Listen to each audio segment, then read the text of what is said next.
జగన్ ఆలోచనలు ఏమిటి? తాను అధికారంలో ఉన్నా ప్రతిపక్షంలో ఉన్నా తన ఆలోచనలు తన నిర్ణయాలు ఏవైతే ఉన్నాయో వాటినే ప్రభుత్వాలు అమలు చేయాలి అనే విధంగా జగన్ ఆలోచన కానీ ఆయన ధోరణి కానీ ఉంటుందా? మరి ఇటీవల ఆంధ్రప్రదేశ్కి సంబంధించినటువంటి రాజధాని దానిపైన రాజముద్ర కూడా పడి ఈ రోజున ఆంధ్ర రాష్ట్రానికి అమరావతి రాజధాని అనేటువంటిది ఒక క్లియరెన్స్ వచ్చిన నేపథ్యంలో ఇవాళకి కూడా మావిగన్నే సరైన రాజధాని, అది లేకపోతే 30 ఏళ్ల పాటు ఆంధ్రప్రదేశ్కి రాజధానే ఉండదు అంటూ రాజధాని రైతుల్ని మరి తన ఇంటికి పిలిపించుకుని జగన్మోహన్ రెడ్డి పెట్టిన సమావేశం కావచ్చు, లేదంటే ఆ తర్వాత ఆయన చేసినటువంటి వ్యాఖ్యలు ఎలా చూడాలి? ఇదే అంశం మనతో చర్చించేందుకు సీనియర్ జర్నలిస్ట్ డివిఎస్ గారు ఉన్నారు. సార్ నమస్తే. నమస్తే సార్. అంటే రాజధాని రైతుల పైన ఒక ఇనుప కాలు మోపిన జగన్మోహన్ రెడ్డి, వాళ్ళకి నరకం చూపించిన జగన్మోహన్ రెడ్డి ఈ రోజున అదే రాజధాని రైతుల్ని తన ఇంటికి పిలిపించుకుని వాళ్ళతోటి మాకు భూములు ఇవ్వడం ఇష్టం లేదు అనే మాటలు చెప్పించి ఆ వీడియోల్ని సోషల్ మీడియాలో ప్రచారం చేసుకోవటం. అదే మీటింగ్లో ఆయన మాట్లాడుతూ మావిగన్ని ఈ ప్రభుత్వం యాక్సెప్ట్ చేయకపోతే 30 ఏళ్ల పాటు అసలు ఆంధ్ర రాష్ట్రానికి రాజధానే ఉండదు అనే వ్యాఖ్యలు చేయటం ఎలా చూడాలంటే ఆయన ఆలోచన ఎలా ఉందని అర్థం చేసుకోవాలి. ఫస్ట్ వచ్చింది రాజధాని రైతులు కాదు. జగన్మోహన్ రెడ్డి నిన్న మీటింగ్కి హాజరైన రైతులు భూములు ఇచ్చిన వాళ్ళు అంతకంటే కాదు. వాళ్ళేంటి భూములు ఇవ్వని రైతులు, అది కూడా ఆ ఉండవల్లి పెనుమాక ఆ ప్రాంతంలో కాదు రాజధాని ఉన్నది. ఇప్పుడు వీళ్ళు అనేది ఏంటి, వచ్చిన వాళ్ళందరూ కూడా ఒకే సామాజిక వర్గం, అది కూడా జగన్మోహన్ రెడ్డి సామాజిక వర్గానికి చెందిన వాళ్ళు. అంటే ఏ విధంగానూ రాజధాని నిర్మాణంలో భాగస్వాములు కాని వాళ్ళు, మొదటి నుంచి దాన్ని వ్యతిరేకిస్తున్న వాళ్ళు, ఆయన ఓట్ బ్యాంక్, ఆయన అనుచరులతో ఆయన సమావేశమయ్యాడు. అంటే వైఎస్ఆర్ కాంగ్రెస్ పార్టీ కార్యకర్తలతో జగన్మోహన్ రెడ్డి భేటీని ఏం బిల్డప్ ఇచ్చారు, ఏం ముసుగేశారు రాజధాని రైతుల కింద కాదా? వాళ్ళందరూ వైఎస్ఆర్ కాంగ్రెస్ పార్టీ కార్యకర్తలు, ప్రతి ఒక్కళ్ళకి ఉంది సభ్యత్వం. ప్రతి ఒక్కళ్ళు గత ఎన్నికల్లో, అంతకుముందు ఎన్నికల్లో జగన్మోహన్ రెడ్డి పాదయాత్రలో ఆయన వెంట నడిచిన వాళ్ళంతా కూడా వచ్చిన వాళ్ళందరూ. ఇప్పుడు వాళ్ళు ఏదో అక్కడికి వచ్చేసి ఏంటి రకరకాలుగా మాది పొలంలో కంతకాలు తవ్వుతున్నారు, లేకపోతే మా పొలంలోకి నీళ్లు వదులుతున్నారు, జరిగినట్టుగా వాళ్ళని ఏదో ఎవరో బెదిరిస్తున్నట్టుగా. అంటే ఏంటి అసలు ఫ్రస్ట్రేషన్?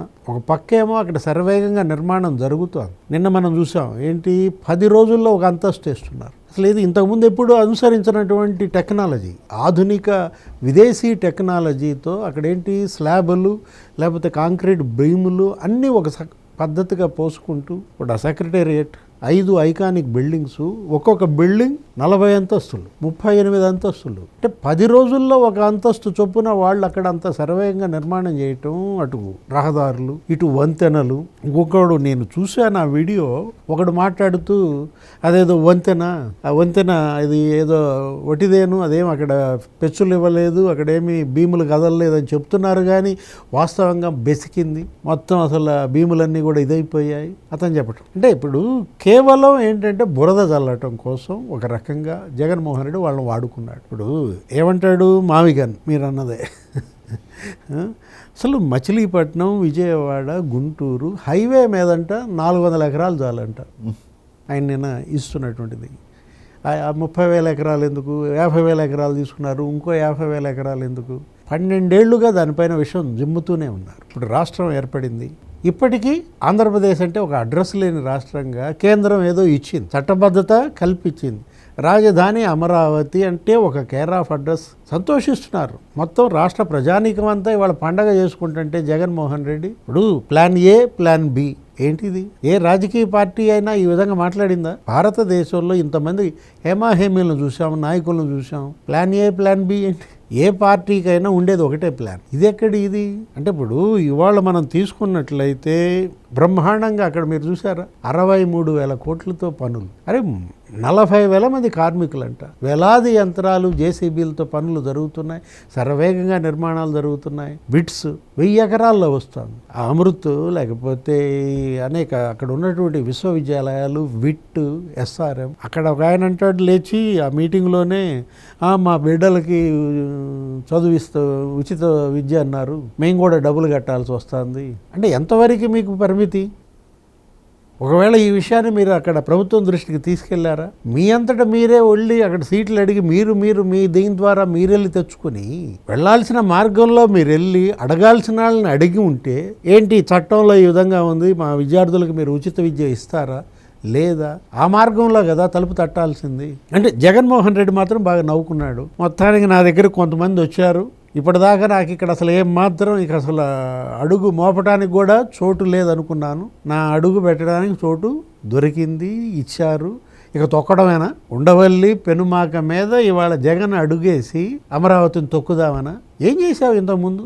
5 ఏళ్ళు నీకు అవకాశం ఇచ్చినప్పుడు నువ్వేమో దాన్ని అసలు మామూలుగా శ్మశానం అన్నావు, ఎడారి అన్నావు, అరే అసలు నీళ్ళు వచ్చేస్తున్నాయి అన్నావు. మొన్న వాగు పొంగటం కదా, అసలు వరదల్లో మొత్తం బెజవాడంతా అల్లాడిపోయింది. అమరావతిలోకి నీళ్ళు వచ్చినాయా? కరకట్ట పొంగి నీళ్ళేమైనా అవతలకు వచ్చినాయా? ఉండవల్లి మునిగిందా? పెనుమాక మునిగిందా? బెజవాడ మునిగినా ఈ ప్రాంతాలు బ్రహ్మాండంగా ఉన్నాయే. అదే ఏంటది ఆ వాగు? బుడమేర. అంటే ఇవాళ జగన్మోహన్ రెడ్డి ఏంటంటే ఎదురు చూస్తున్నాడు, అవకాశం కోసం ఎదురు చూస్తున్నాడు. గోతికాడ గుంట నక్కలాగా ఎదురు చూస్తున్నాడు. వచ్చి మరి అవకాశం ఇచ్చినట్టున్నారు పాపం ఉండవల్లి పెనుమాకాళ్ళు. అది వాళ్ళ నెత్తిన వాళ్లే ఒక రకంగా భస్మాసుర హస్తం పెట్టుకున్నట్లెక్క. ఇప్పటికైనా మంచి అవకాశం. నారాయణ ఇప్పుడే మాట్లాడారు, మంత్రి నారాయణ. భాగస్వాములు కండి, ప్రభుత్వంతో పాటు సహకరించండి, భూములు ఇచ్చేవాళ్ళు ఇవ్వండి, ల్యాండ్ పూలింగ్, లేకపోతే ఇక ల్యాండ్ ఎక్విజిషన్ తప్పదు. కోర్టులకు వెళ్ళినా ఇంకో చోట వెళ్ళినా అన్నాడంట, ఏమని, మీరు గట్టిగా ఉండండి, మీరు పోరాటం చేద్దాం, మీకు న్యాయ సహాయం అందిస్తామని దాని మీద ఒక కమిటీ కూడా వేశాడంట. ఎవరా కమిటీలో ఉంది?